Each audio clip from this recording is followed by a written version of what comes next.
Today's sponsor of the Vision Quest podcast is 920 Hat Company. Leather patch hats are in, and 920 Hat Company is here to hook you up with your very own custom hat. All patches are lasered on top-grade genuine leather and on popular brand hats like Richardson and FlexFit. Whether you're looking to show off your business or want a one-of-a-kind hat for yourself, 920 Hat Company can do it all. All the hats are handcrafted right in the Fox Valley, but worn across America. With over 500 hats in stock, they guarantee fast turnaround times.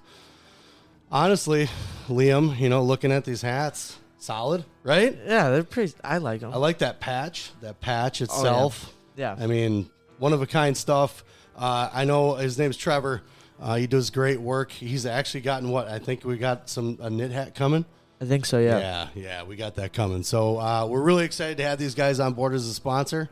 So get down to check them out on Facebook. I believe they're on Instagram. Check them out, man. They got the best hats, I think, in the Fox Valley, if not in the state. Yes, sir. Yes, sir. So get down to 920 Hat Company on social media and check them out.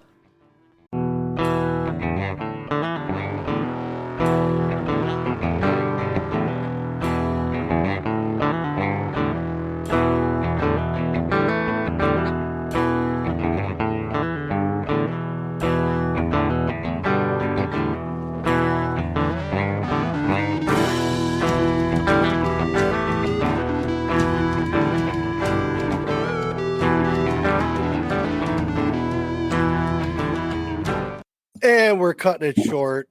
You're fixing stuff. Figured I'd do that to you mid whatever you do. Are you in a toy shop? Is that a toy shop? No, my wife kicked me downstairs because she's watching her TV show. I'm in my decoy room.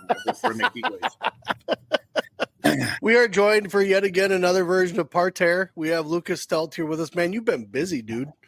You have been all over the world and then back and then went back over to New York to do stuff. And yeah, I watched some of the video. I watched some of the guys compete over the weekend. Not a terrible man, Peyton Jacobson. Holy good Lord Almighty. Some other guys getting some lumps, learning some lessons. What are some of the things you took away from Bill Farrell? Took away from it. I think, for us, I think the main thing is that I think two things. One, I think we're doing the right thing, and that the guys see, and it's just gotta put it bluntly, is like they see the failure of not going Greco sooner.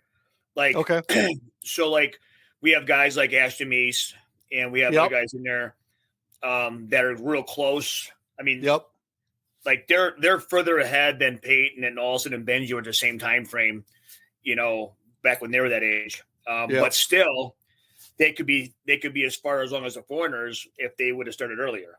So they're that close. So Meese had a really good match against. It's a good bat problem, Yeah.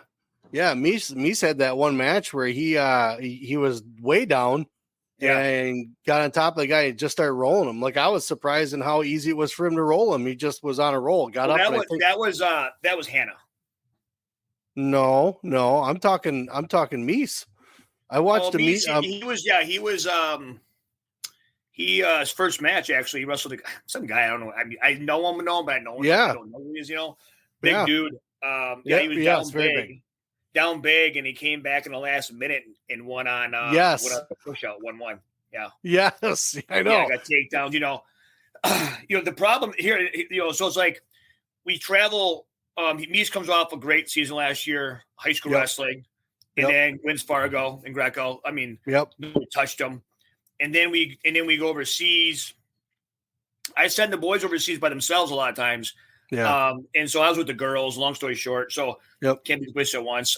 He went to Malakupin, and last year he placed there, I think, top 4 or 5, maybe in third. Nice. This year he didn't place. He went 2-2. And I know what happened. I talked to him, I can tell a story about later on, but he was wrestling a Fargo type Greco. And where you can be really aggressive. You can be you really push and drive and create a lot of action.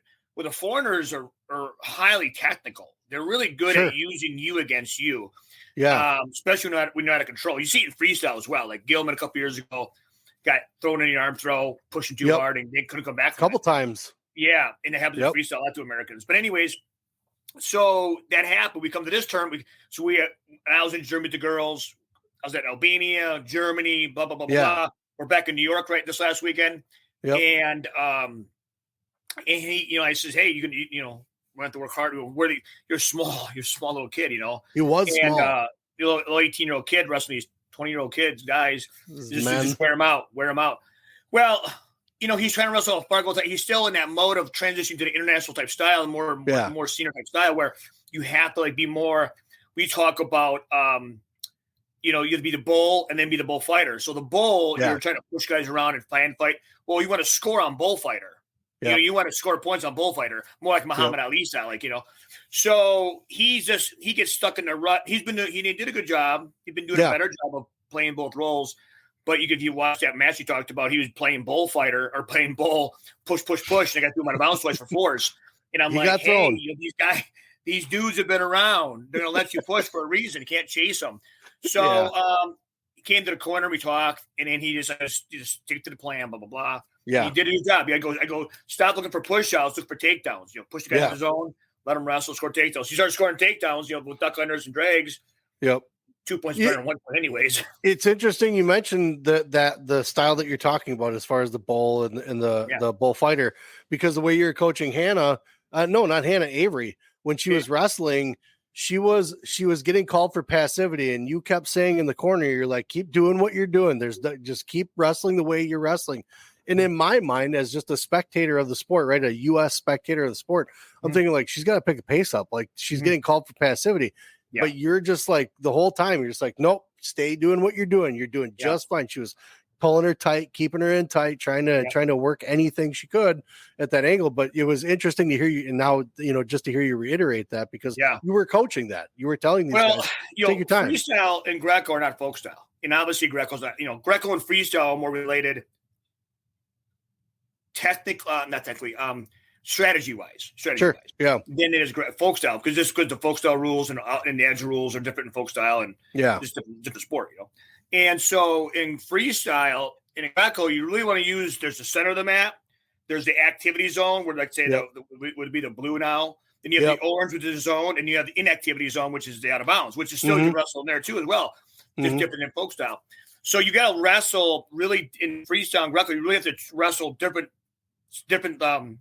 strategies in those zones. You just can't go forward. Because you're going to pay the price. You're going to get tossed. So with Avery on that match, you're talking Avery's just turned 18 years old. She's still in high school, super young, super tiny too. So she's super small. Yes. So, and she just came back with a massive injury. So she just had only one tournament in Germany. Actually, good there. But and she's wrestling a senior level athlete from Uzbekistan, or how you say that country. And girl comes out there, and you can see the abs through the singlet. And this girl, I'm like, and you could, this girl's lifting weights. This girl's jacked. I go, so hey, let's kill the clock. Yeah, keep the match close. Keep that clock, stay in the middle. Don't go to the zone. And then just keep her in front of us, and just take the shot clock. Take the shot clock. Yeah, and then we'll take the shot clock the first period. We'll go after the shot clock the second period. Go up 1-1, and we'll play that game. See what it went. Well, we played that game really good in the second period, but then the girl got to us, and the muscle got to us, and the senior level got to us, and she ended up getting tacked. But she did a good job of making that match last as long as possible, and instead of just going out there and doing going for broke. You got to wrestle the six. And then I was talking to some coaches there, just shooting shit, and we're all talking. I'm like, I get these folk style coaches I deal with that come to the freestyle Greco world, and the athletes come over, and they coach minute 1 the same as they coach minute 6. And I'm sure even in folk style, you probably coach Joe play minute, obviously different. Again, the scores and the Troy Stallings and folk style, you're coaching differently between periods 1 and 3. Or in Greco freestyle, same thing between how you're wrestling minute 1 compared to minute 4, 5, and 6. It's completely different. Right. The calls and what's all going on. So you got to have a strategy. And we have a template for all the wrestlers for freestyle wrestle, what we're doing. And then we let the athlete obviously wrestle their style within that template, Yep. So if you watch the girls and the guys, they're kind of following a basic template, how we want the match to unfold. Yep. But I thought Avery did a good job of that. I mean, sometimes you hear, I don't know if you pass me in folk styles happens too, where the referee starts chirping, whatever, says whatever to the wrestler, and then they stop running the armbar. Like, oh crap! It's like, no, don't listen to that referee. He's not a coach. Just let him blow the damn whistle. They were kind of barking at you a little bit. Yeah. Like I mentioned, the girls like, don't listen to that guy. Just keep doing what you're doing. This is what we want to do.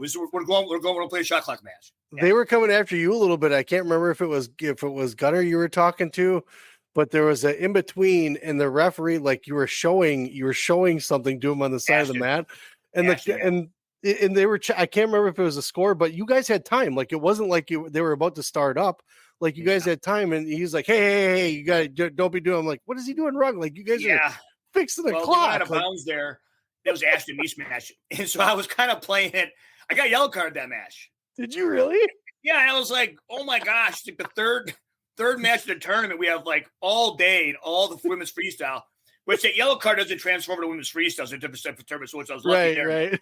But I was like, now I gotta sit on my hands all day, So they got me. What they got me for was coaching them. They got the yellow card me for kind of going on a mat, coaching them between. Because they went out of bounds on whatever, a push out, whatever. Yeah. And so I ran out there to kind of talk to them and play the over there. They're trying to play in the game to get some more coaching, and they're like, no, I did that 2 or 3 times. They thought he hit me with a yellow card. Well, what happened was he was the last score. He was down by 1 or 2. Yeah. And he runs them out for the 1-1 for 1-1. I'm like, so I'm looking, and they're not, and the guys calling the whistle's calling for 1 and 1 cost you 1. Yeah. And I'm looking at the judge and looking at the chair, and they're kind of like just diddling around. And I'm looking at the scoreboard, like nothing's changing. So I start screaming, make the call. And they're like, yep. Hold up the yellow. The guy smile at me and goes, sit down. And they gave me the 1-1 and we won the match, But I was like, they can't take 4 hours to throw the calls up, decide the score, put in the clock. And we were at Final X with Alston, and they made some call. Yeah. And I got the block in my hand, and I'm looking at WCAT. They got the block in their hand because we're trying to figure out what the call is going to be. Right, yeah. And all of a sudden, they start wrestling, and then while they're wrestling, they change the score. I'm like, whoa, you can't start wrestling if we know what the goddamn score is. So I throw the block, and I won. I won the call. Yeah. And I was like, I shouted across, I got a little person. I go, Sammy, you guys can't start the goddamn clock if the score ain't right. This is Final X. This isn't like junior high crap. This is the shit. Yeah, this is the match, But yeah, so I get pretty heated, because I'm working hard. I'm spending a lot of time trying to do my shit. I expect the referees to be the same way. Yeah, right. You care about what's going on. So I'm in watching. So like Gunner seemed like he was a little undersized too for the guys he was wrestling. He is. He's a tweener. We call you heard that before, a tweener. Yeah. He's like maybe a 65 kilo guy. 63 is pretty shredded for him. He could make that. But unfortunately, 67 is the weight class. There's no 63, 65. Right. So he's kind of stuck there. He'll grow into it, I think. But it wasn't too long ago. Every Olympics they changed the weight classes, so they might change weight classes. You got to kind of watch what happens. You never know. Yeah. So we love the weight class. Gunner's going through a funk right now. I mean, he's everything's like he's just having a hard time right now winning matches. Like he'll be winning matches to do something, and just we are talking. He's wrestling single events now where Greco. Let's do the Greco and freestyle living in folk style. Like Greco and freestyle are not, when I say dangerous, I don't mean like physically dangerous, like you hurt your hand or back. I'm just saying like one mistake, the match is over. Right. I mean, you give up head and side. Let's say you say, "Oh, I'm gonna get head and side. Oh, I'm gonna go down, give it up. Because I'm gonna come back up. Boom, get the leg lace. Match is over. I mean, you get a leg lace, get trapped or gutted, or in Greco a bylock. It can happen fast. So nobody, the score is never safe. And so like when you make one mistake, you're doing good. That's why in Greco we're watching the hand fight. So if you don't know Greco, you're watching the hand fight and how they're leaning and where's the leg going. And you can see it from me, I guess, a mile away. Like when Ashley starts pummeling too quick, or they start pushing the hand instead of like bringing their body in, they're drugged. The match is over. One mistake, the match is over. And so there's 6 minutes that the match could be over at any second. So at the cadet and say level, you can make 4 or 5 mistakes because there are guys making 7 or 8 mistakes. Yeah, right. At the senior level, it's who makes the mistake, and it's one mistake. And it's like folk style, like you say, high school state wrestling. It's like the guy that doesn't make the mistakes probably gonna do well, Right. Yeah. So it's the same idea. Yep, strike first, blood first. With the tournament though, just kind of watching, and you mentioned that the kind of taking too long to figure out points. I saw a couple different matches that were like that, where when a block got thrown, the challenge was correct. You could tell what the guy wanted to challenge, but then it was like everything in between seemed to take forever. And it wasn't every match. I'm not saying it was a terrible tournament. It was just you kind of noticed that there was like this lag on some of these matches, like trying to get things figured out. I talked to a lot of people in Greco and freestyle, women freestyle. Yeah. And especially, I mean, I had challenged a few challenges. I'm like, well, if I don't know it's going to take this long, I wouldn't challenge because I gave their girl a break. Right. Yeah. Like, this is taking forever. Well, and the guys are like ready. You know, that's the other thing too. It's the competition side of it. The guys that are wrestling, they've been wrestling now for what, maybe 2 minutes or a minute, and they're ready to go. Now all of a sudden they're cooling down. Their body's completely changing to how they work. You know, just 30 seconds ago. Now it's like 5, 10, 15 minutes, and they're trying to make changes. So it's a little frustrating sometimes. But I tell you, that's why I tell you, and I mean this is just factual. Yeah, the worst block throwers we have in the United States is the male as MFS. It's like the men freestyle coaches. Really? They'll throw a block block in the first 20 seconds for a push out. Yeah, I'm like, you're right. You got 6 minutes to wrestle. You're gonna waste a block on a push out or a takedown on the edge. Don't put yourself in that situation. Like in Greco, we're really strategic. I'm just stuck on the Greco side. I just watched the men's freestyle team. Yeah. I'm like, and I'm talking high level coach throwing blocks. I'm like, okay, yeah, you're right, but it's not worth the gamble losing that block. Right. So later on, now the other guy's going to is going to go 4s and 2s and run off the mat and you have your block to go to the match. And what we say in Greco is this: if your athlete loses the match and you have the block, it's your fault. See what Keaton has to say. No, you don't want to throw the block too soon. But you don't ever want to throw the block either. So like we have I got a poker. You have a 21 sheet, like a little cheat card, like we have a cheat card. Like, okay, first 30 minutes, we're not throwing the block. We're not throwing the block no matter what. You better not be that stupid, you know. And don't put yourself in that position to make referees make those kind of calls. Right. Okay, going into the first period, we're only going to throw the block on 4s. You know, 4 point distinguishable calls. Yeah. Then you go to the break, and now the second period. Now you're challenging, you know, you're really watching what to challenge, what not to challenge. Leg fouls, you know, is there a massive leg foul out there? We're challenging that.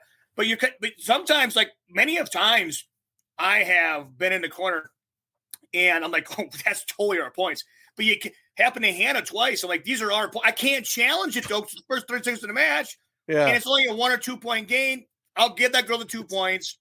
I'll challenge something else later on for 4. You know? It sounds like you're 0 for 37 at Fargo with blocks, though. According to Keaton Cleaver, says you're 0 and 37 for Fargo blocks. I am in Fargo. Internationally, I am really good.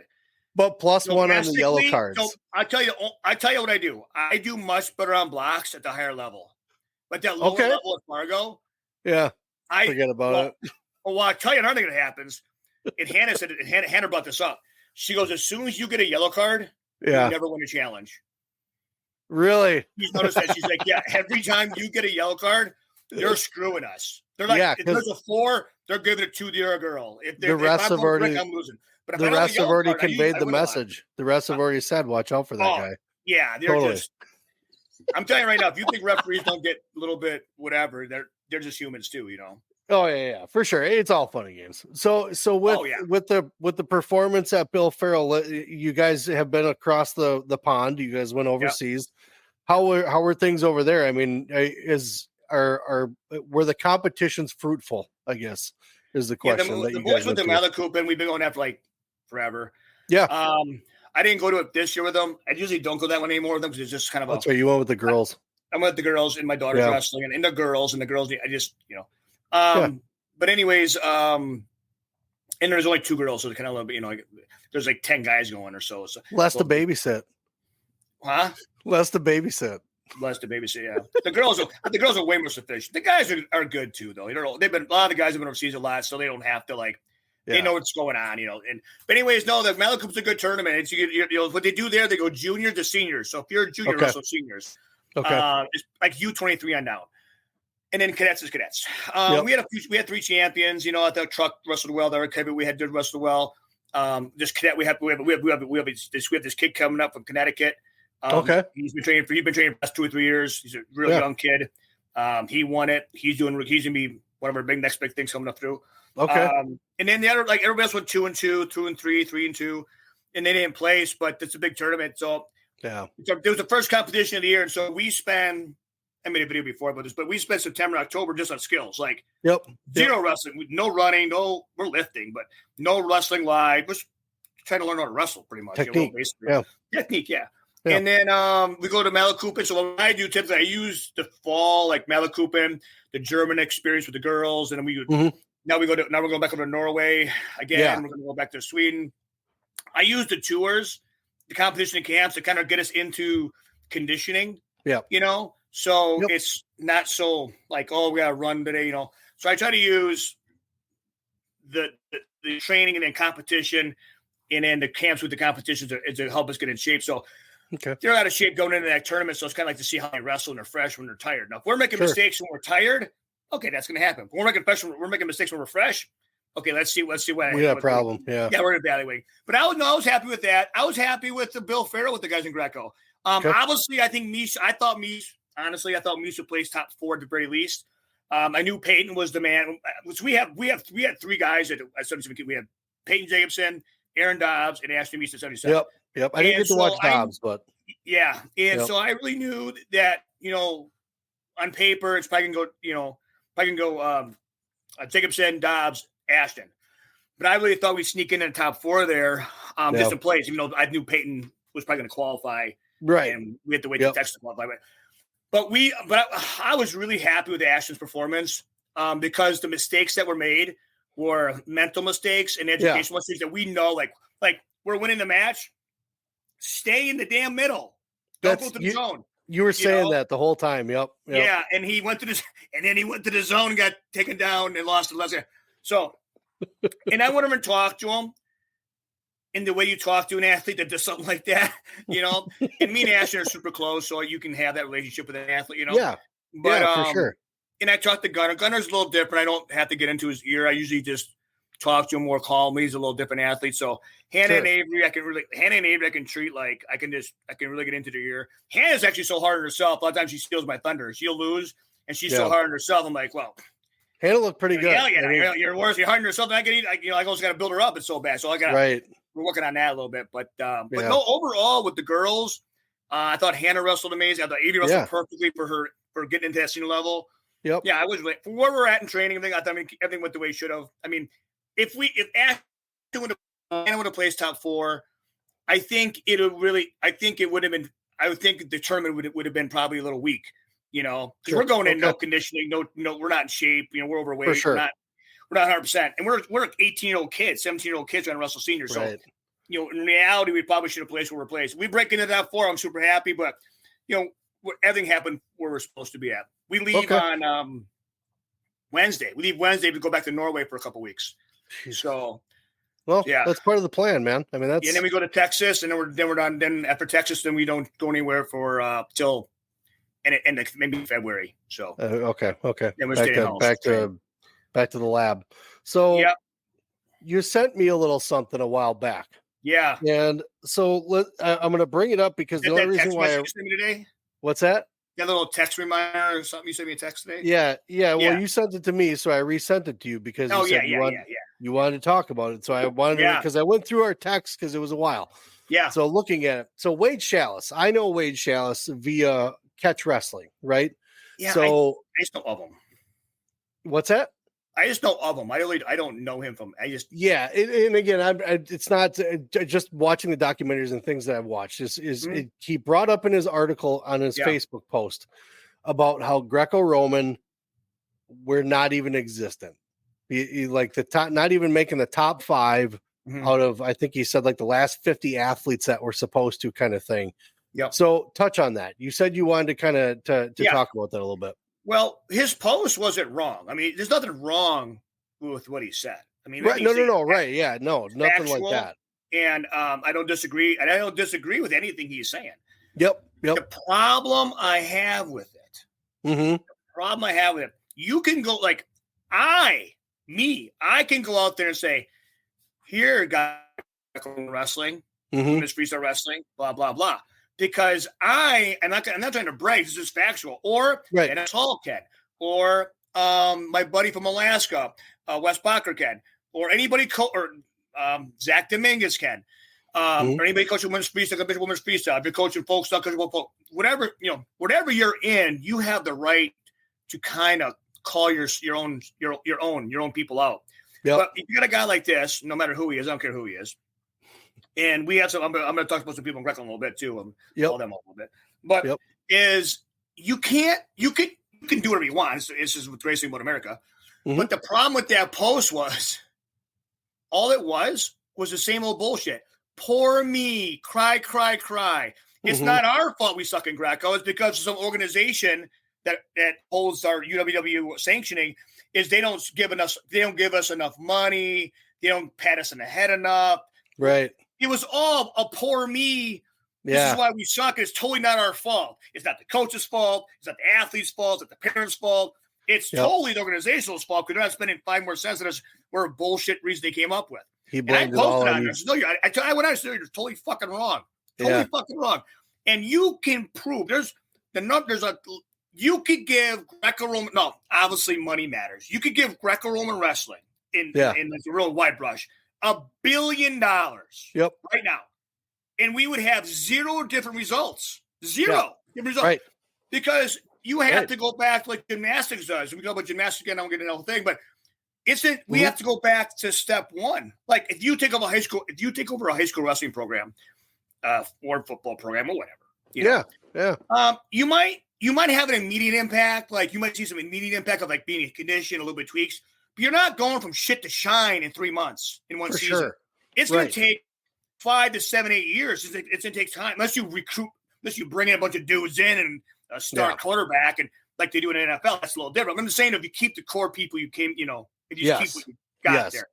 It's going to take you out because what do you got to do? You got to start a youth program, get the youth program going and blah, blah, blah, blah. Yeah. And then that's a 5, 8, 9, 10 year process. So you're not going to see any dividends for 10 years on this investment. You're talking about culture. You got to build culture. And buy-in. We talk about buy-in and all that. Buy-in. Right? All that stuff, So, I mean, look at all the great programs in Wisconsin, this high school wrestling and just basic. It's a massive calculation about parents and youth wrestling and all this stuff. The coach is obviously a part of it, but for you to come in and have none of that, you have none of it. Greco-Roman wrestling in the United States is like that school that has no wrestling, nothing. It's a basketball school, maybe. Right. You've got like 8-man football because it's so small. Yep. You're like, okay, we want you to be the number 1 team in the nation in wrestling in 1 year. Right. You could get $1 billion unless you move a bunch of dudes in from Europe to wrestle for you in Greco. It ain't going to happen.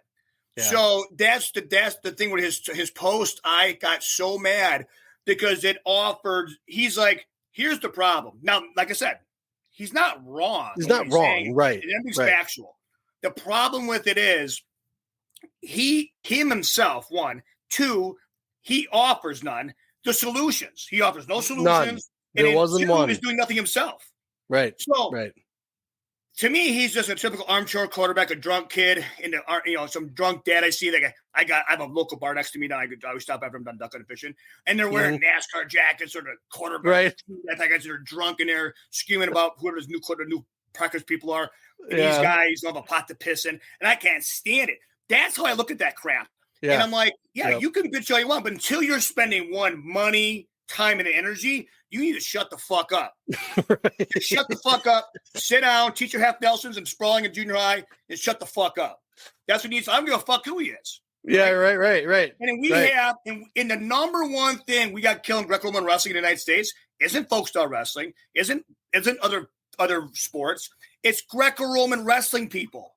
Themselves. You know how many Greco-Roman wrestling people are like that have these accolades? They're like, oh yeah, you can totally wait till you're 22 years old and then start looking at Greco or some, well, look at me, look at this guy. Bullshit. And I'm like, this is the same shit you hear from a lot of high-level athletes go into a sport and say, well, this is what I did. Yeah, right. How many times do you see that? Like it'd be like being Barry Sanders.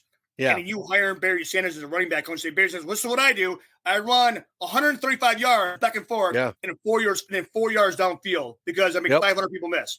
Well, that's one dude can do that type of, that action. So it's just like, that's what you see from these guys. And I hear them too, like these same Greco-Roman wrestling people we have, they're very accoladed. They're like, oh, if the organization would pay the money, if the organization would organize this, if the organization, it's the referees, if the referees were better, blah, blah, it's got to be grassroots. Like fire and ice. I love that shit too. But the reality is, you can't, they're blaming everybody but themselves. They're blaming everybody but what they can do. And these same wrestling people, athletes, coaches, they're spending zero of their own money. They might run a camp. They might run some bullshit. But I'm talking about real fucking money. I'm talking about real money, cashing real checks, building facilities, training Greco-Roman wrestling, traveling the world, doing it. Not just, I'm going to do a camp, I'm going to promote it, show up with my stupid medal, and make everybody happy as some folks tell you that. You know, this is the problem we have in Greco-Roman wrestling. This fucking catch-casting guy, whatever the fuck his name is, he's over here saying, oh, blah, blah, blah. Dude, great, Well, congratulations. Everybody sees the fucking car crash, dipshit. Right. You can see the fucking car crash, you dumb motherfucker. We need a fucking solution. And the fucking solution is so fucking simple. These little pussies won't fucking do it. They won't. And the number one reason these pussies won't do it is because they're working coaches. They rely on coaching in the sport of Greco or wrestling to pay their mortgage payment. And that's when you do that, when you rely on that to pay your payment, you're not doing that. You're not doing your job. I mean, you're not helping Greco. Right. Exactly. You're doing it for yourself. The money's not there. The money's not there in Greco. You're doing it for yourself.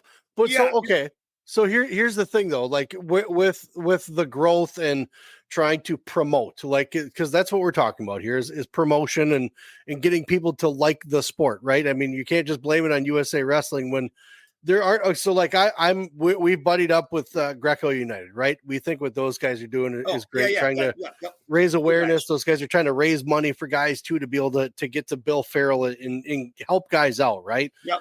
So that's kind of where we've gotten involved with a lot of it, is because we think that a lot of these guys, it's the same thing. Like it's if it were a small time dude that's coming in behind Jordan Burroughs, like you can't compete with it, you know, and you're not going to get the money because you're not making the splash. But at the same point though, too, how do you help yourself then? What do you, if he's not giving solutions, what would a guy like him be able to do to help Greco-Roman wrestling? Getting out and giving money to a group, like how do we help you guys? I guess that's what some people want to know, is how do we help you? Well, I would think the number one thing is for this guy, like a guy like this, guys like that. The number one thing they can do is not spend a dime. The number one thing they can do is, if they're a coach, let's say, because he's a coach, right? Coaches is bite the bullet, take their ego, shove it up their ass, and sit there and say, I see a kid in 6th, 7th grade that really is interested in Greco. Yep. Get him into Greco. Get him into Greco. Get him into Greco people. And then see where that talent, whatever you want to call that, whatever, talent, interest, ability, that's all, that can be whatever. And then by 8th grade, sit there and say, this kid loves Greco. All he wants to do is Greco. Boom, pull him out, get him out of folk style, get him out of basketball, get him out of all those sports. Get him in Greco. Stop saying, well, maybe next year, we need you for the team state title. We need you for the football, soccer team. Right. Right. Me and Perler do not see, like, me and Perler are not like me, but me and him are like fire and ice and something. But a lot of the shit he said, oil and water. Yeah. Well, whatever. I mean, but a lot of the shit but I agree with a lot of the stuff he says, but it's just in my context, Sure. Our argument is more like versus Greco, folk stuff versus freestyle stuff. But anyways, it's more just a bar room kind of bar stool talk. Yeah. But he had something out the other day that was real good. He's like, hey, it's not if you're an athlete in a small school, move. Move. If you stay in that small environment, like, well, I never got to D1 because I was in a school that didn't go to Cheesehead, let's say, or whatever. Yeah, right. Who's that? Your school's fault. Your fault. Move, motherfucker. Move. I got to go for football because, you only have 30. Move. No, say no, motherfucker. Stop being a pussy. Yeah. I had to go drink beer with the guys because, I don't want to get made fun of. The same goddamn thing. The same goddamn thing. So with this guy here, the number one thing with anybody in his position, don't spend any money. Don't run a tournament. Don't run training. Don't do any of that. I mean, you could. I mean, that's a lot of energy. That's a lot of he invests more into catch wrestling than anything. Well, that's fine. But what he should do if he sees a guy in one of his little camps or practices and says, and so Greco or whatever, and says say you see a guy in there that's like 5'9", and he likes to, just likes to want to wrestle a certain way, and say maybe he even heard of Greco. Introduce Greco to all the teams, all the guys from one little camp or some bullshit in the spring, like we'd all do. And the guys that like it say, you know what? And the kid comes to his house, and I hear this all the time because I just love Greco. I love Greco. All I want to do is Greco. And I go, well, why don't you just go Greco all the time? Well, my mom and dad want me to wrestle in high school. They see me wrestle on Fridays and football Friday. Want me to play football. They want me to play whatever. My mom and dad or my coach, my buddies, my friends. There's like 30,000 excuses. But when I talk to the kid, he just wants to do Greco. But nobody is supporting that. Nobody is. Parents aren't, and nobody. And so, and you hear these motivational talks all the time. Get rid of your parents, get rid of all your friends, all that stuff. But obviously, when you're 13, 12 years old, you're kind of stuck. That's the number one thing people like this can do, is to say, you know what? Our organization is not going to spend any more money. Yeah. I'm going to tell you around, they should spend zero more money until we spend money ourselves. I'll give you a couple examples. I agree. And then, we need more tournaments. Don't hold any more. The last thing and I told this to another buddy of mine, hold the tournaments. I would have come to it just to support you guys. Yeah. The last thing Americans need to do is wrestle other Americans in Greco-Roman wrestling. Come on. Seriously. That's true. Very true. It's the first thing to do. So with that said the number one thing people can do, 100% of people, is identify or introduce Greco if they hate it. But if they really care about a person, if they truly care about people. Yeah. If you could hate somebody, like you could, I say, how they dislike somebody or how they dislike a sport or activity or whatever. But if you really care about kids or athletes or people, you'll just say, you know what, the best thing for you, you're wasting your time in this folk style, man, because the guy that has won worlds never even wrestled freestyle. The guys have never, look at those best guys in the world. That's what they're doing. Go do the best guys in the world to do it. And this is what they're doing. And then you should help the guys, and that's how I get my guys, honestly. The coaches that can swallow their pride and their ignorance and their insecurities, and they're like, that's what ends up in Blue River, Yeah. But that's what I'm saying. That's the simplest thing they can do. It takes no money, no energy. It just takes them saying, I think you should do this. I support you. Endorse it. Help you, and then give them information. That's the only thing I do. That's the other thing. You know what? Probably stay in high school wrestling. Go on. The other thing that you don't like, because you don't hear anybody talking about Greco. Like you hear about it because maybe a kid wrestled in it, a couple of weeks ago at a tournament or something like that before the season started, but you don't hear anybody saying, especially a parent. I will put it as a parent. You don't hear a parent saying, hey, I really think we're just going to give up on this folk style high school stuff. We're going to get our kid into Greco. You don't even hear it about freestyle, right? You don't even hear it about international styles in general. Now, obviously, if a kid's going to go to college, maybe there's that talk because there's the RTC at the college kind of thing. Yeah. But you don't hear parents talking about, Billy's going to go to so-and-so college and they've got a really great college program, but I think he's going to break off and do freestyle more. You don't even hear that. So the international styles, as far as how inundated we are with folk style, because it's our style, right? It's what we have here. When you don't have the promotion, like women's soccer doesn't have the promotion. They don't have they win, sure, but people argue they lose against high school kids, but still the championships they've won is more than what the men have won. So why aren't they, selling more and doing more? Because their promotion sucks. They don't know how to promote their sport. They don't know how to promote the side of it. They have to hold their ball of wax there, but you're right. Yeah. But it's simply promotion. Yeah. So there's promotion's a big part of it, but then at the same time though too, like you said, the culture isn't here, whereas overseas, things like that, they've been doing it since they were 4 or 5 years old, and they don't force them to it. It's a work in progress thing, whereas we're like slammed into it. 6 years, we got to figure it out when they've been doing it for 12, 18 years. Mm-hmm. Where do we find a healthier solution to be able to get people to understand that it's not about being better than the other one. It's about growing it all together. Because honestly, if you're a part of wrestling, you like wrestling somehow, right? Yep. And having a folk style guy saying like, well, don't listen to that Greco dude. He's a piece of shit. And he sounds like an idiot when he talks. But this freestyle guy is just as dumb. So we don't really have like a consensus. It's like Greco has been separate. Freestyle has always been kind of separate. Folk style has always been separate. Mm-hmm. Two kids love folk style and freestyle, while one kid over here really loves Greco, but that Greco dream is less likely than the freestyle or folk style.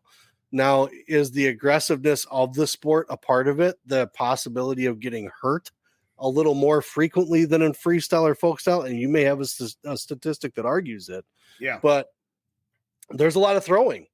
We just talked about, guys getting caught on the edge if they're putting the wrong pressure and trying to be the bull when they should have been the bull trainer while they got trained, right? Yeah. Do you get a lot of that feedback from parents as far as like, we'd really love to, but we feel like he's going to get killed? No, I don't get that. I never get the injury issue. I would say this. There was a study done. There was actually a study done it's been a long time ago. Yeah. And I was actually overhearing a conversation between two high-level wrestling people. Yeah. And they were talking about, there was a study, and this group of people was trying to push women's women's college wrestling to folk style, back to folk style. Oh, and they're trying to say their whole idea with their whole selling point was that folk style was safer physically than freestyle. So they did this study, and it came out just the opposite. That folk style was way more dangerous than freestyle. It was because of the problem. Because the problem was the folk style was, and the women's part was shoulder injuries and concussions. There was more concussions in folk style because when you're in folk style, you can't go backwards; you have to go forward. And so women in general, well, not women, but 100% of Americans don't learn how to fall. Because I see it. And so when you take a guy forward and their head is to mat forward and takes their neck back, the concussion happens way more frequently than if it folds forward.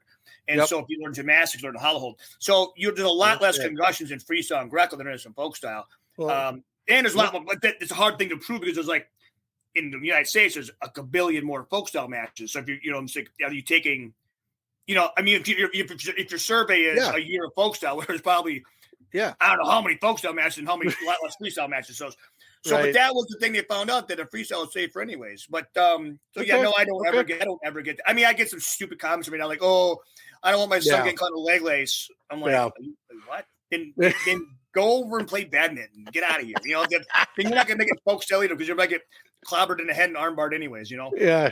No, I don't get that. The number one thing I get why people don't go folk style, Greco, is I think. It's hard to say what the number one thing is, but the number one thing to me is like they're just scared. They're scared, and I mean this in the most honest way.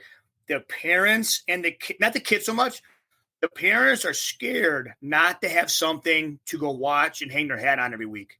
Because in folk style wrestling, you get to watch a dual meet or 2 a week, a tournament a week. Yeah. And if you lose, you get to redeem that loss within 72 hours, pretty much. Yeah, right.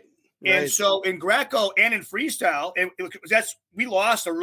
we had a really good female athlete, and we lost her because she wanted to go into high school wrestling, and we were like, okay, we're not doing that. And me and the father had a big falling out, and one of the comments was, you guys only train for 3 tournaments a year. I'm like, well, yeah, there's world team trials. Yeah, worlds. There's 2 actually. Kind of the big ones. There's only 2 we care about, and the other we're going to do U.S. Open, and we're going to do Fargo and all that, but they're just for training. And so it's like the mentality of the American is this constant stimulation of like winning, like, and that's a whole other thing. That's why I'm so against all that high school wrestling to begin with. But with that said, there's a time where you have to tone down that competition. So the number one reason Uncle Greco or with full-time freestyle is because they want to go watch their kid wrestle. And in Greco, obviously, we're overseas, so they have to watch it at 3 a.m, or maybe not, because we're wrestling in countries that you can't drink the water, and it's kind of right. So you're not going to be able to watch your kid wrestle a whole lot. So it's a ton of training, with a little bit of competition. And that's just the way the system is in Greco-Roman street. But you guys have, and like you said, you guys have a bigger goal in mind. I mean, as far as the kids' aspirations, so here's the thing. I think this may be another part of it. So when you hear a child say, I want to go to the Olympics, right? Now, as a parent, you're in your head, you're like, man, I'd love for you to go to the Olympics, right? And then you have the set of parents that are like, oh yeah, the Olympics would be awesome, but you're probably never going to get there. So when you have parents like that, or parents that are like, well, you're 9 or you're 10, how do you know what you really want kind of thing? Where because you talk about 12 years old, right? Like 12 or 13 is the spot where you want these kids to start becoming individuals, individualized as far as what they want to do, Greco, freestyle, whatever. As far as international, it makes sense because that's what those guys are already doing. When a parent hears that, then they look at the dollar sign that's going to be involved in getting to that point. And like you said, there isn't the glory. There isn't the every other week or every week of being able to say, Tommy did this and Tammy did that kind of thing. So the dollar signs can make sense, but you are able to do something though as well and you don't try to make a room full of 200 kids, right? You're not trying to water anything down and loading it up. You're doing it with a purpose. And to me, that is building onto something I think is just as important as whatever Wade's talking about with USA Wrestling. Yeah. The thing that's missing though is more of that. Why isn't there more of what you're doing? Are other people trying to and it just didn't work for them? Like time wise, funding. Hello, it cannot be easy. Are there people that have tried to do what you're doing and it didn't work? Yeah. I'm sure there's a lot of people I don't know I tried it and it didn't work, but I do know of 2 or 3 people trying and it is working. But everybody else is trying, like Wes Bacher of Alaska. He's got a huge facility, but he also, what he made. I think the one thing he told me, like he's leading into jiu-jitsu. So I guess that's okay. I guess family. I guess that's a big money maker because whole family's joined up in the jiu-jitsu class or whatever, and all that. So he's retired military. So he's financially set. So that's how he can do it. And then like Zach Mingus has got a huge club, but he's got like 4 guys that are senior level. He doesn't have any cadets or juniors going full time, right? And I don't know why he doesn't, or why if that's just his system, or if it's just because he can't sell it or whatever. I don't know. Right. And then there's Betterman, and then he's doing some of that stuff, but he only has like 1 or 2 guys. Where's Betterman out of? Where's Betterman out of? Joe Betterman, down in Colorado Springs. Okay. He's got a kid coming. Drury, really, really good. He made a world team. He's a real deal. Okay. He's got but he's got a big club too, where he's running folk style. So everybody else, 100% of people trying to do what I'm doing are doing it through folk style still in training, like a club, or they have to because they can't pay the bills. Folk style's the gateway drug. Folk style's a gateway drug. It's the gateway drug. Well, it's the money, drug. Yeah. So, and I dropped that about 7-8 years ago. And I'll be honest with you, I used to make a lot more money. I used to make money in wrestling. But there came a time, because I have a daytime job, there came a time where I was like, and I always despised it. I enjoyed the athletes. They go to checkers, and when it didn't matter, I just enjoyed taking some kid that nobody wanted, and now he's winning state titles. It didn't matter this folk now. I just enjoyed that.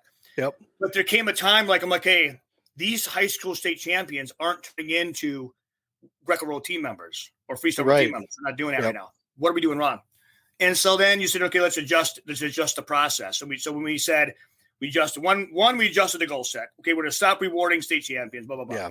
And so then we said, so we get to all that. I thought, okay, we got to drop. I got to stop doing folk style because that's our problem. That's our problem. And so I did that 70 years ago, and now obviously I lost 99% of my athletes. But for me, it was I could say it's selfish kind of because I wanted to be happy. I wanted to have a good time. I want to go to practice and be motivated and be like, okay, I get this fucking folk stuff for the next 3 months. It's totally a waste of time, trying to fit Greco in there somehow. And in my brain was just like, you're trying to do 3, 5. This isn't too much. Yeah. So I just dropped it, and I said, we're doing this the right way, and I don't care what it costs me. I don't care if I lose money. I don't care if I got to pay for everything, Yeah. But I was financially able to do that on my private, for privately. And then what I did is this is what I had. I was trying to sell it to athletes and parents locally. Hey, I want you to go full-time Greco. So what we're going to do. This is the process. Nobody's buying. And then finally I said, fuck it. We're doing this. I'm not doing any more folk style. Yeah. And then I had one kid buy in, and then that kid bought in, and then their kid bought in, and boom, boom, boom, boom, boom, And then, and now it just keeps evolving, and right now recruiting, and I just had a conversation with Zach Dominguez at, in Team Hands on in Bill Farrell. And I said, and they asked me, I probably send out about two or three emails a month. That's it. on like real interest in coming to move into Blue River to train full-time Greco. Okay. And out of that, if I can get 2 or 3 athletes out of 30 emails, I'll be happy. And usually we're getting about 2 athletes a year out of about 30 emails. Okay. So, and a lot of the reason why we're not getting them is one is because they want to see their kid compete. They can't fathom that kind of lifestyle. 2, it's not and a lot of it's not financial. I mean, because they're spending most people in folk style are spending $15,000, $20,000 a year right now. If you're a 15, 16, a club's costing you $2-3 grand a year, travel costs you whatever it's costing you, you're already spending close to $15 grand a year depending where you're in the country. So that's that's probably where we're at for financial investment with all the two. If you did everything, and we tell people you don't have to do anything. The only mandatory is training. But with that said, it's not financial concern. It's usually about competition concerns, seeing their kid. Yeah. And the mom wants it, dad doesn't want it. It's 50-50 in the parent thing, like which one want. I mean, I used to think the moms always wanted it, the dads didn't want it. It's about 50-50 there. We didn't ask the mom's like, well, I want him to go chase his dream. And the dad's like, no, I want to watch him on Friday night. It's about 50-50 in that. So it's usually something where they're about it's always to do with one of the parents want to see their kid and they don't want to adopt his lifestyle. The lifestyle is hard, like you said. Imagine this, we talked about the age thing before, is like Kim Zimisko and Simone Biles and all these any gymnasts. Mm-hmm. No gymnast went to their mom and dad at 3 years old and said, I want to be Olympic gymnast. One, if I can't talk real well. Right. And so, but that's when you have to start. Right. Yeah. Simone Biles started at 6 and he said, this is latest. She's a freak of nature. No human being will ever do what she ever did again. She's an anomaly.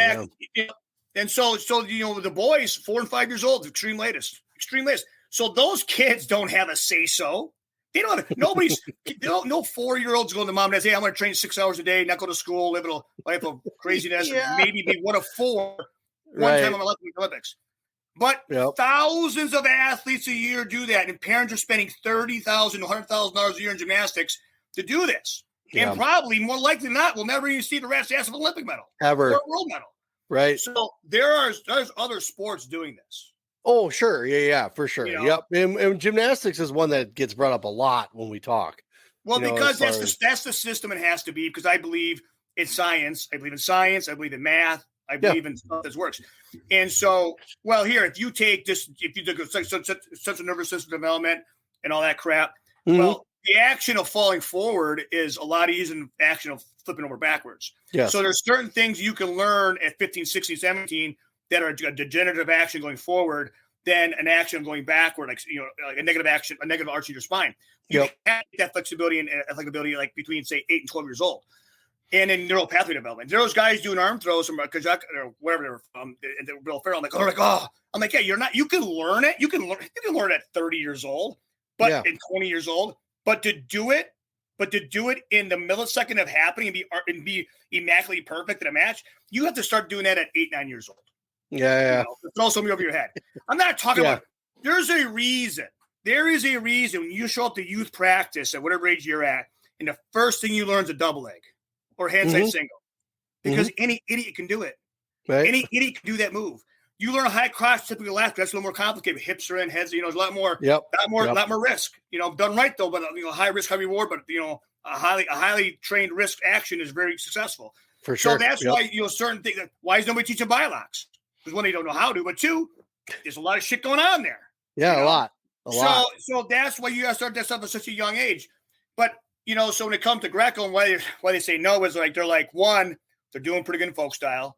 They want to see their kid keep winning. They want to see that. They need that stimulus. They need that. Parents need that drug. Yep. They need that drug. They get to talk to Johnny next door. Got to put it on Facebook. Hey, and all that crap. I mean, I want to watch my. Greco-Roman wrestlers. I want to watch my investment. Damn it. Well, and I blame them. I mean, they put on money into folk style. I mean, else the kid comes home one day and says, "I want to change boats." They're saying, "I'm going to quit wrestling and go to basketball." A kid, you're 5'6", bro. Yeah, right. Well, I understand that, but the truth of the matter is, the fact is most parents don't have the wherewithal to put their kid in a situation and sit there and say, okay, we're going to do something for the next 10 years of our life. Right. And we're expecting no results. Yeah. Because it's highly likely. It is highly likely. It is more likely than not. It's almost 100% guaranteed you will not succeed in what Correct. we're doing. Because I agree. Our goal is to make the senior world team, win a senior world medal, make the Olympic world medal. Now, everything else is we're going to give you a clap, but we're going to put you a poster if you make a world team, you make a world medal. But if you could win anything else, we're like we just won Fargo. We're like, hey, nice job. Get back to pass on money, buddy. Use of shit. You know, parents love it. I mean, You mean they're not looking at the world championships? They're not looking at David Taylor's background like, wow, he won Fargo. They weren't looking at that at all? Yeah, exactly.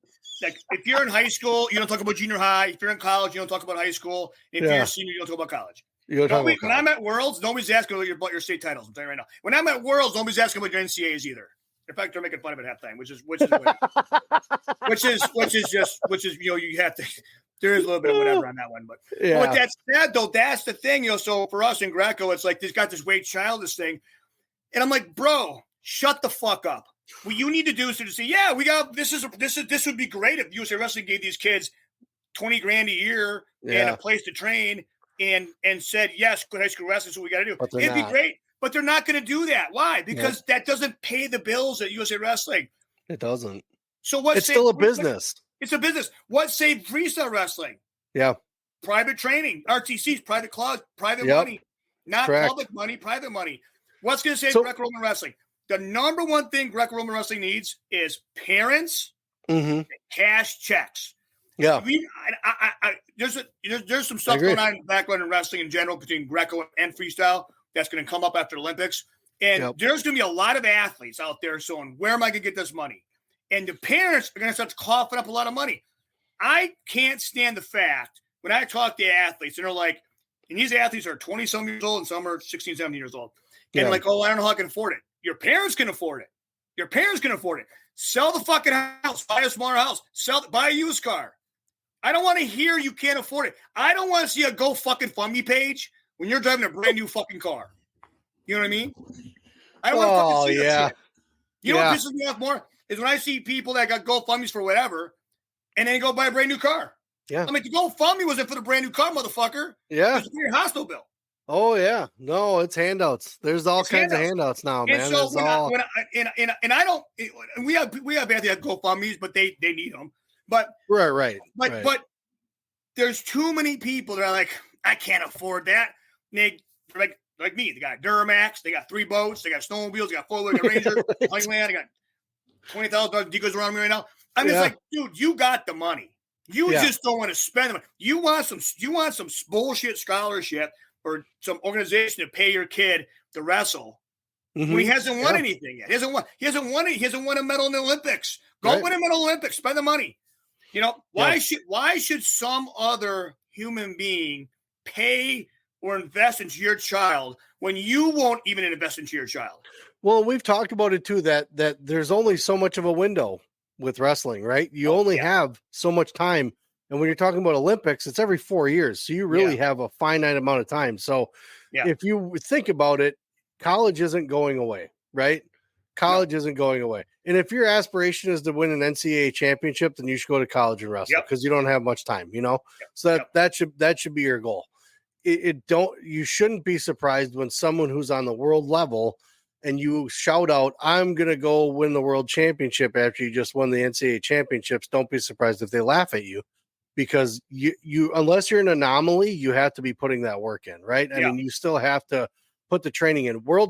Watching some of the college kids that come over here or from over here and go overseas and wrestle, and all of a sudden you see them lose to a guy, and when they're here, they manhandle everybody, right? Yeah. And then you see them lose to this guy. Now I get intrigued. I go and watch that match because, okay, let me see the difference. Let me see what's going on in this match, that this guy who is here all the time, killing it, all of a sudden loses one and maybe lost by like 4 or 5 points. It's like, holy shit. There's a little technical background that you keep bringing up, and the experience and the time that they put into it, because that's what they want to specialize in. Yeah. You've said time and time again, you can't expect to go from, it's great if you have an RTC, but you can't expect to be wrestling folk style for that long during a season, then train all of a sudden switch over to an RTC program to train freestyle, and then think you're going to go out and win, Olympic medals. It's just not going to happen. You don't have the background, right? I think the folk style is changing so fast to freestyle. It's actually going to be the 3-point takedown situation going on to folk style. I think in the way guys are being trained. So I think how the folk, and I would say like the folk style wrestlers are more freestyle in action now just because of the private clubs. Yeah. So they're coming through. Because a lot of these guys are really, really, really good in college, come through privite club. Well, I'll say 100% of them. I mean, and these private clubs want to make money and they want to promote their club. Best way to do that is to win high school state championships and also to make a world team. Well, it's the world team. It's freestyle. So if you're making world teams and cadets and juniors, you're training a hell of a lot of freestyle. So the style, and in folk style practice, you're probably trying to mold all this together. So it's a nice little system of, your system and your style is just going to be pretty fluid. So you're seeing that now in the United States where guys are coming out of college, going into RTC and being successful. Some are being successful, but those guys don't have that exposure to freestyle training as a youth athlete. Look at David Taylor. It took him a long time. Yeah. It took 6, I don't know how many years. It took a long time for college to win a medal. Now he had dudes in front of him that were good, but he didn't beat those dudes, Right. So you'll hear me argue all day long. I don't think David Taylor's a freestyle wrestler at all. I think he's just a folk style guy winning freestyle matches because he can't score 4 points to save his ass. But, but he doesn't need to either. He doesn't need to either. So, but his style of wrestling, but he's adapted his style of wrestling over time to work in freestyle. But it took him time. Look at Spencer Lee. Well, he was a world champion in cadets, and Gable Stevenson, world champion in cadets, and so these guys were freestyle familiar a long time ago. Where we don't get that in Greco as much. And if we were in Greco, those best Greco guys move to freestyle and folks. So anyways, get that because we do as a country, we do really good at U15s and cadets in Greco. The reason is because we just have so much more wrestling. I mean, a foreigner at 15, 16 years old probably has 10 matches, tournaments where we have thousands of matches in by that age. So we just have more wrestling, and then we cut weight. Because our kids are starving for weight. They're not cutting weight. And all of a sudden we get to juniors, we can't touch them, right? Because they're jacked and we're emaciated, And then our best guys go to D1 and then fade off into folk style and freestyle land. Because they kind of have to be good at college, And and that's what happens to Greco. So but I would say this it's like this thing really pisses me off because and a lot of guys on the Greco side of me pisses me off because you're not saying anything new. We know that. That's why we're saying, okay, right. Let's not be an armchair quarterback. Let's not be on the outside throwing rocks. Let's get inside. Let's get into the USA program. Let's get inside and see what we can do in the inside. Okay, I'm in USA Wrestling. I only can do so much because what they're doing with the Greco. But what I can do now is go back to my private sector job, my private sector club, and do what I don't see there. But that's how I can help. I can help Greco doing more Greco shit in the private sector. Yeah, right. What US Wrestling is not doing. In my perspective, now Zach can do his thing, Pinnacle can do their thing, I'm doing my thing, obviously. But that's what solves the problem. Not sitting here writing a goddamn post saying, well, if we had $30 million and, blah, blah, blah.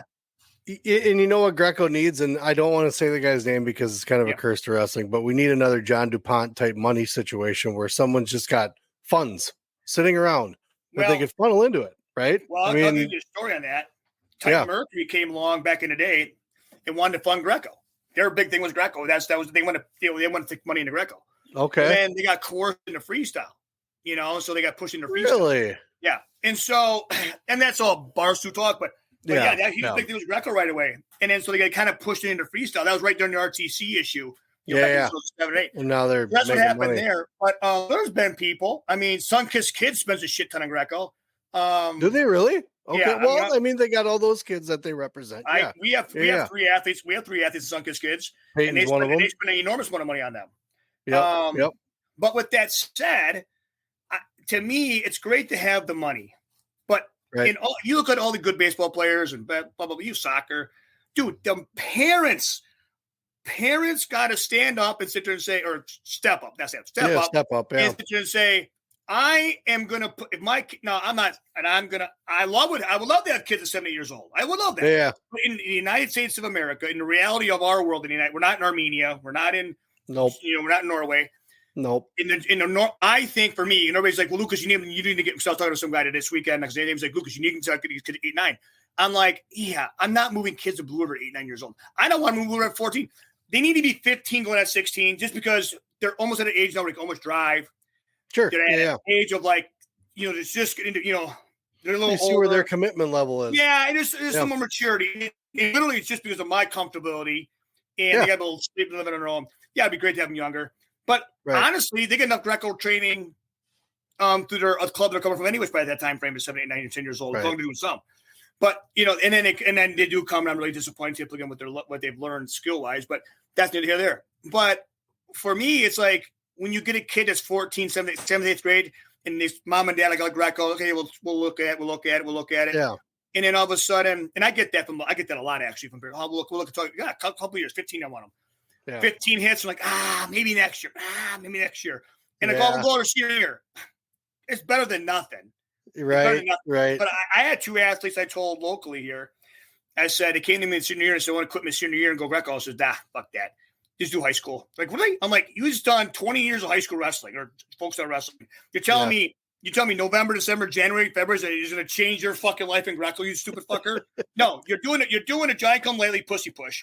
And what you should be doing, you should have came at 15 your sophomore year. Now, if you came your sophomore year and we had 3 full years, now you'd be banging on the door. Now we'd be talking about something. Well, don't come in here at the last minute and do that bullshit. Do your folk style. And we'll talk about next year. And then what I tell those athletes to do is you don't go to college, you don't go to NMU or the OTC. You stay here with me until you're 20 years old, 21 years old, and then we'll move you up. Now you spend 3 years of. If you really want to go full-time Greco, well, now we have to train you with the 15-year-olds because that's how good you are until you get to that level. It's about levels, Yeah. And so that's what I do with those guys. But those levels of the shit. But so I get guys like that all the time. They're like, oh, we're gonna go Greco. They don't. But I do get some that.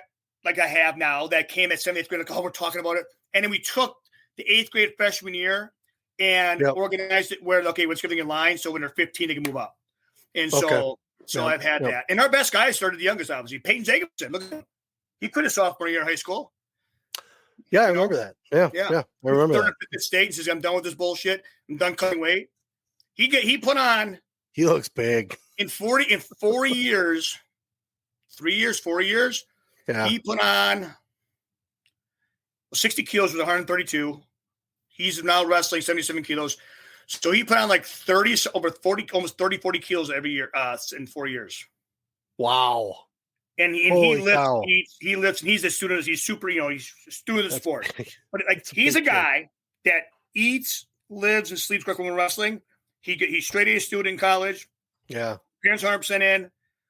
He's had great. Bill Cawley's his personal coach. He's been obviously I'm in the system with him. Yep. With us, but his whole life since 15 years old has been nothing about like, hey, stop cutting weight, eat and lift, take your lumps now. And now finally, as a first year U23 athlete, 21 years old, off.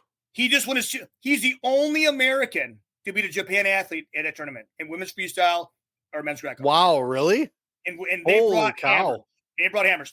So you're talking about a kid that's like delayed gratification. Losses for wins. Yeah. Don't cut weight. Eat and lift. Get your ass kicks. And now he's a full-grown adult, and he's spending all he's doing now is tweaking every little thing. Instead of trying to put the muscle on, he was cutting weight. Yeah.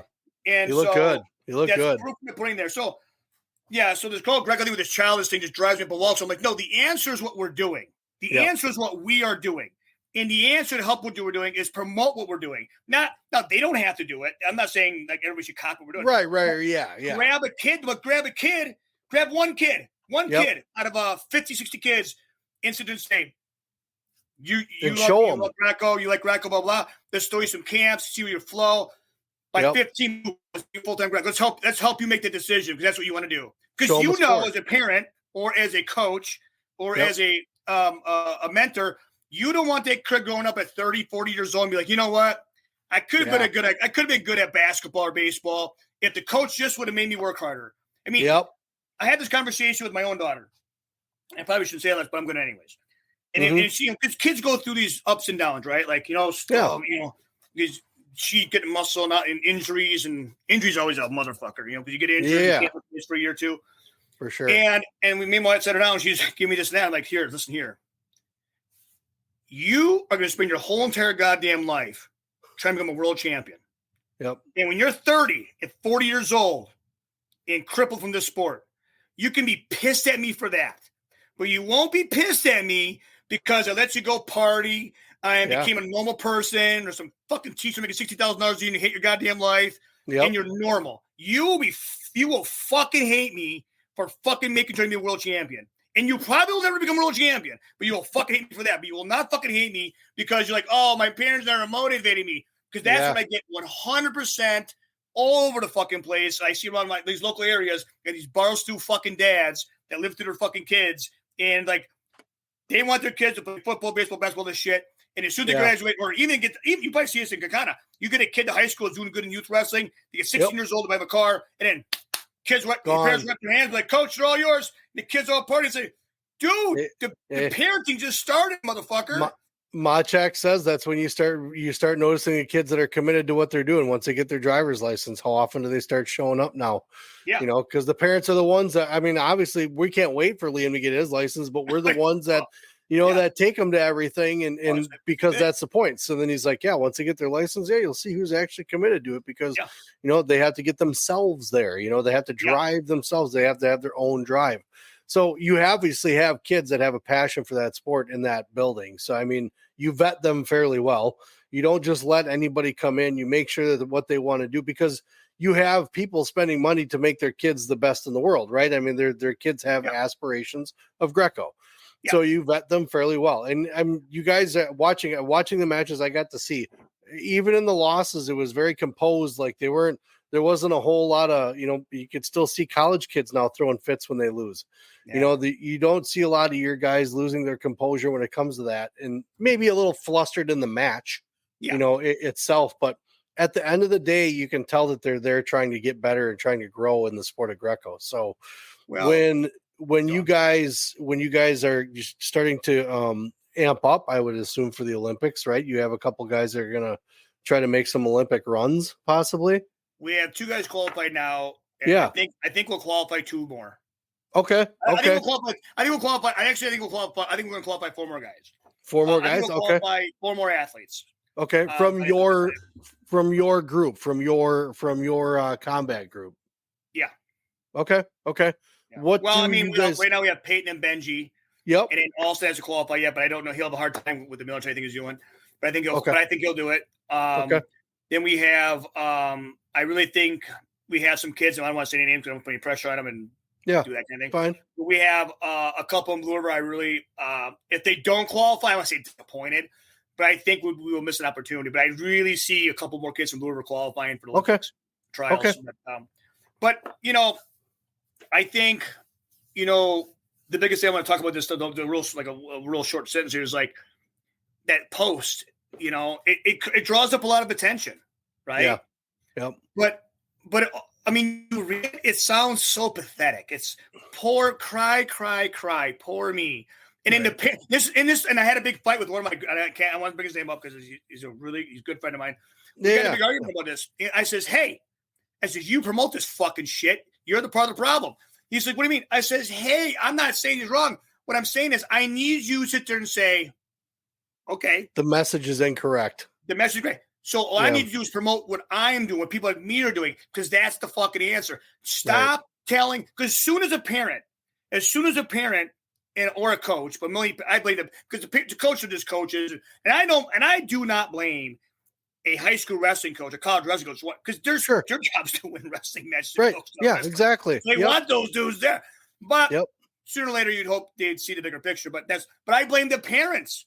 It is. As soon as you give these parents like any chances and say, well, that one Olympian said he could do all 4 years of high school and then 4 years of college, and when he's 67 years old, he can start Greco. He said he did it. One motherfucker did it. No one. I think I can do it too.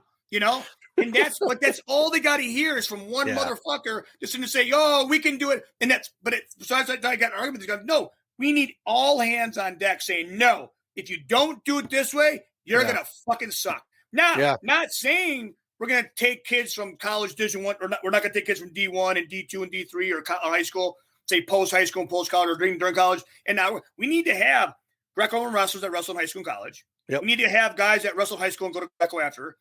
Mm-hmm. But all of our energy should be spent on the guys going full-time by the time before they're, like, say, 14, 15 going into high school. That's what money's got to be spent. That's where all the energy has been. And then we'll still work with their guys, Don't focus on what's not here. Focus on what is here and make that better. Yeah. Yeah. And so, and then I need people to promote that. And then actually the argument was like, well, people should start saying, it's not that they're starting too late or they're not whatever. The problem is USA Wrestling or the organization. And like, oh yeah, thank God. Really. I thought it was me as a mom and dad. I thought it was my problem as a parent. But thank God it's not my fault. I didn't take them to practice, spend all this money. It's their fault. The referee's on the referee. That's why we suck. That's USA Wrestling. All parents want to hear. And that's what the majority of Greco-Roman wrestlers want to hear. Is like, oh, thank God I can still go to homecoming next year and still be an Olympian. If I don't, it's not my fault. It's not my fault. I'm motherfucking USA Wrestling. But that's the problem I have with the fucking post. That's why I'm so pissed. And everybody knows. And my close friends are in my foxhole. I don't need any more friends. I don't need any. Who the fuck do I need as a fucking friend? No, nope. Right? Only people I need associated with me is the people who want to spend tons of fucking money and travel the world with Greco-Roman wrestling. Other than that, I don't want to take you fishing. I don't want to take me fucking duck hunts. This is my fucking shit. I take my nephew, blows the fuck heads off him anyways. I got enough problem taking people like related to blow my shit up. So I don't need more fucking friends. So people are like, I have no time for this Wade Childish. Fuck that guy.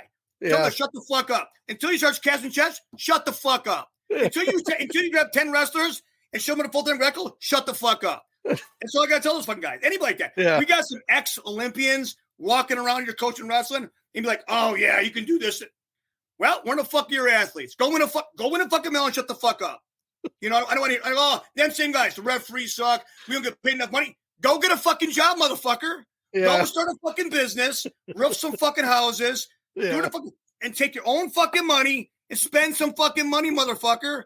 I'm so sick of these fucking ex-wrestlers walking around like Greco-Roman wrestling people. Oh, if that RTC would hire me to coach wrestling, or if the RTC or USA Wrestling would pay him more money.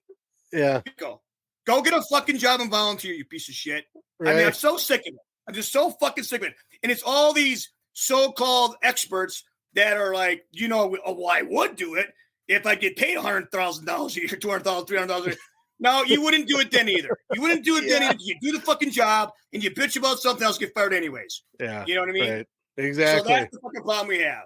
And it's correct. It is nothing. And folk style's not a problem. Freestyle's not a problem. Basketball's not a problem. It's not the sports. It's Greco-Roman wrestling people are our problem. Yeah. So they're too pussy and too cheap to spend the money and go full-time Greco and do what they got to do. You didn't hear you only hear Simone Biles' mom and dad going, man, we went bankrupt they went bankrupt 3-4 times, 5 times, 4 times. But they don't see them go, oh man, that was never worth it. Yeah. No, they don't. Yeah. You don't even see people that are 30th down the line in gymnastics and say, man, it wasn't worth it. No, right? They live that shit. Right? Yeah. Right. Yep. Right. They live it. They love it.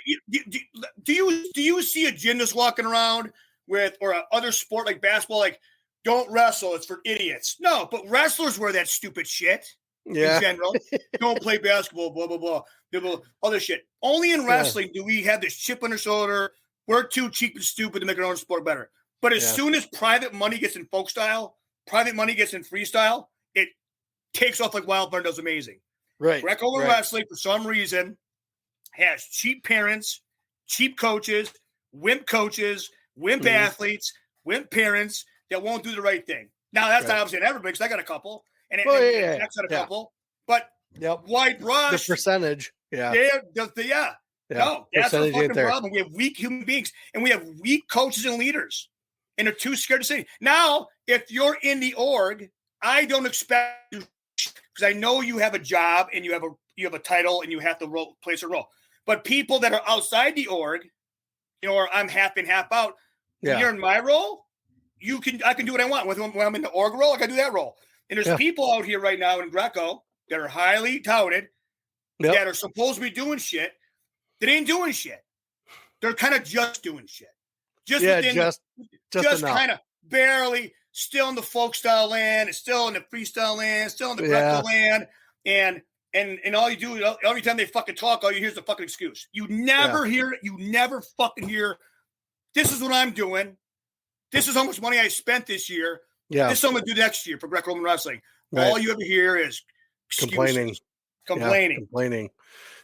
Well, I don't know if I'm going to be able to change that for you, Lucas. I don't know. It's not going to change. I tell you what you do is they wait for them to die. I tell you what happens. Those people fade away over time, or maybe literally die. But they make more. Thing, you bleed them out. You get more meat. They make more. There's more of them made every day, though. They make more every day. There's more of those people that are.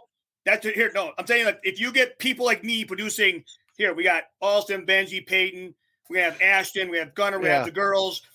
If we keep producing more athletes like that from the system. Oh, yeah. And then they'll be 40, 50 years old, and then that cycle will take place, I'm saying. Hopefully, but then there's that other crap pile of people that are over there that are still bitching about it, that they make more people, and then those people will keep bitching about it because it's not fun enough to watch. It's over with too quickly.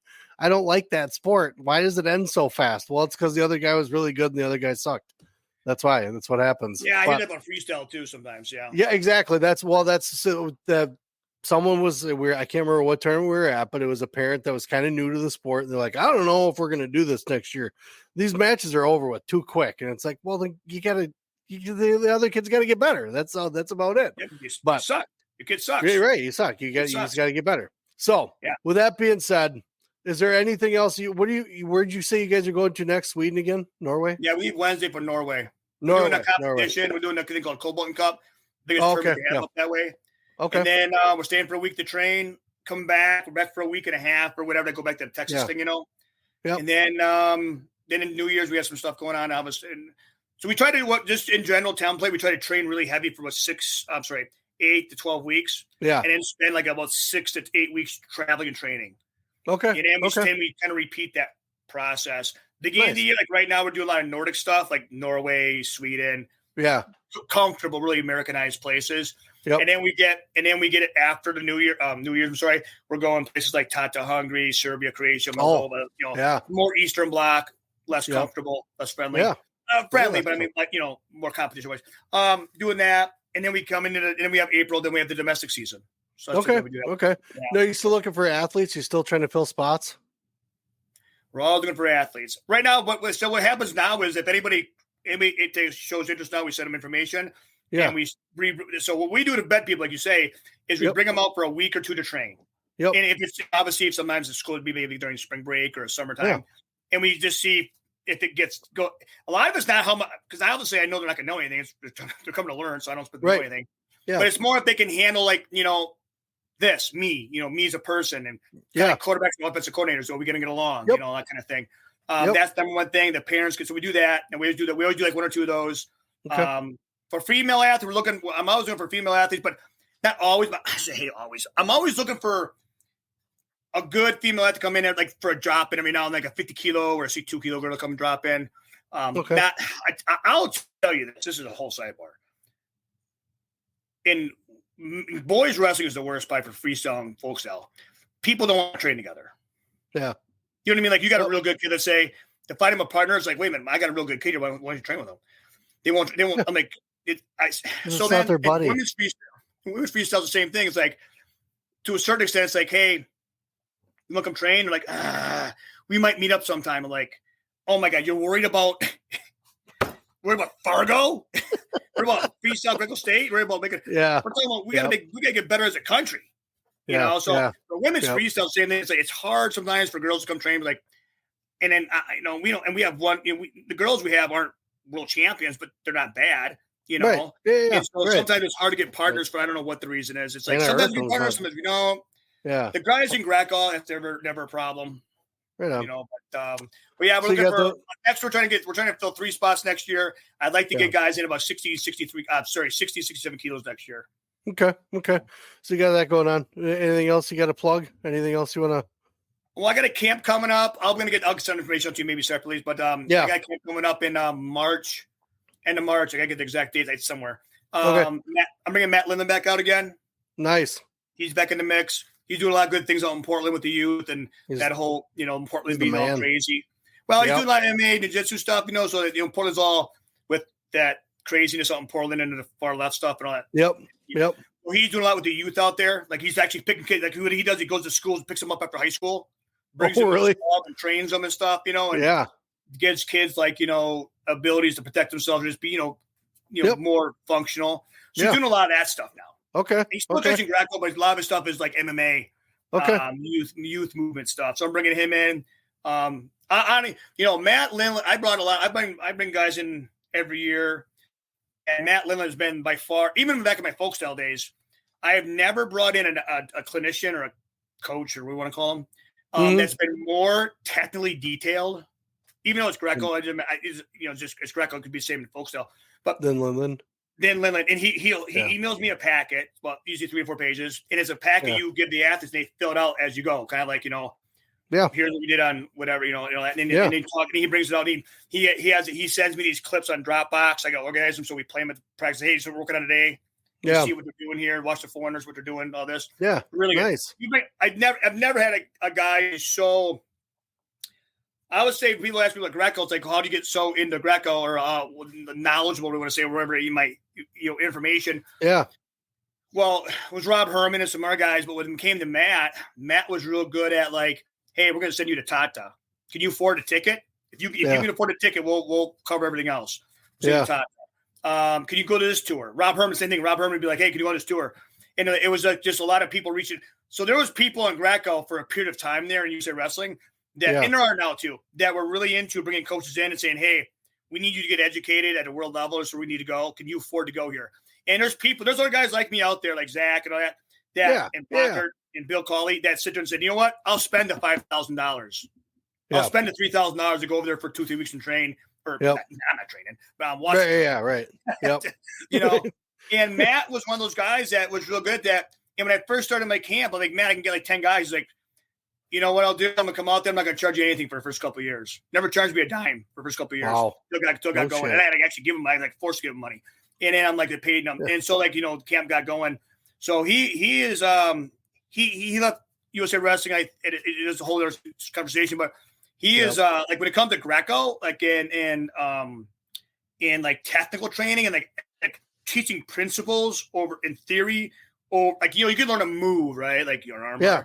But when he teaches you something, first he teaches you principles and he teaches you theory, and then he teaches you the technique, or what you want to call it, and then says here, but always fall back on technique, always fall back on theory and principles. Don't just think it looks good. It can look good but be wrong. So he's really good at education. So guys come to my camp sometimes with him, like, oh, it's so boring. If you're there to learn a bylock and super fancy moves, probably not the camp for you. If you want to come learn real Greco-Roman wrestling and how to take Greco and say, this is what Greco-Roman wrestling is, and then you take yourself and your attitude and your style of wrestling and then use them principles there. And then you consider to say, well, I'm a folk style freestyle guy coming from Greco camp. And this is like, now I can understand the pressure of the underhook and what I'm supposed to be doing with it, when I'm not supposed to be doing, what should be out of it. More than just, okay, here's the underhook and throw back to single leg. It's more about principles and theory than anything else. Then you can take it into your sport and your art, So that's what they camp. That's pretty in depth. With that dude. And I've heard a lot of good things about him too at the other camps that he's done. So it sounds like he does the what you've been looking for. He puts his money where his mouth is, and he's giving back to kids too at the same time. So, well, with that being said, dude, we've been going for what, hour and a half, I think, something like that. But I gotta eat dinner. I don't know about you, but you got some decoys to fix back there. I don't know if Tristan shot any of those. I could show you, but Tristan Steldt, you had Tristan Steldt on? Yeah, I had him on. Yeah, he's a decoy killer. Do you have the one that he shot? Do you have that? I got a lot. I probably could grab it up and shot somewhere. It's probably blown through the rings. If I could find one real quick. I got a lot of them be shot in the fucking head. Here's one right here. Uh-oh.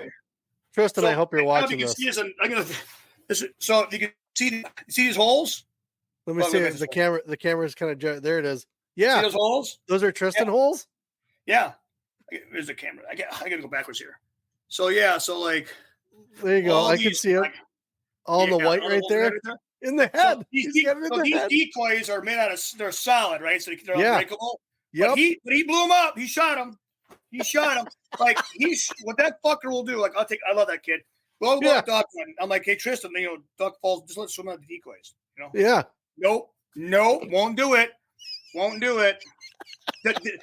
But he got he got a gift card to Cabela's, so he got some decoys, some really nice ones. Yeah. And I swear to God, the first time we go out, I'm just going to pull up and blow one of those fuckers out of the water. Swear to God. Swear to God. All right, man. We're going to get out of your hair. You have a good rest of your day. We're going to talk to you in the next, I'd say, month or two here. Yeah. Once you guys get your training done, coming back, and then we can talk a little bit more about what you got coming up. Because I want to see what you guys are going to have coming up with the Olympics coming. So we want to talk a little bit more about that. But let's talk after. Let's talk about Texas. Let's do it. Let's talk about Texas. Well, I'm going to hit the outro music, and then we can kind of jibber jaw real quick after this. But then I'm going to go eat. But tell everybody else. Appreciate you guys listening. Appreciate you guys. Dude, he's going to be on more. So if you didn't get enough on this one, you're going to get more on the next one. So just be ready for him. It's been Lucas Steldt. He is the coach out of Combat Wrestling Club in Blue River, right? Blue River, not River Falls, in Blue River. And the guy's full of fire. He's full of passion. Don't mess with him, okay? Just leave him alone if you see him in the streets. Just don't mess with the guy, okay? Just stop messing with him. All right, everybody. We are out.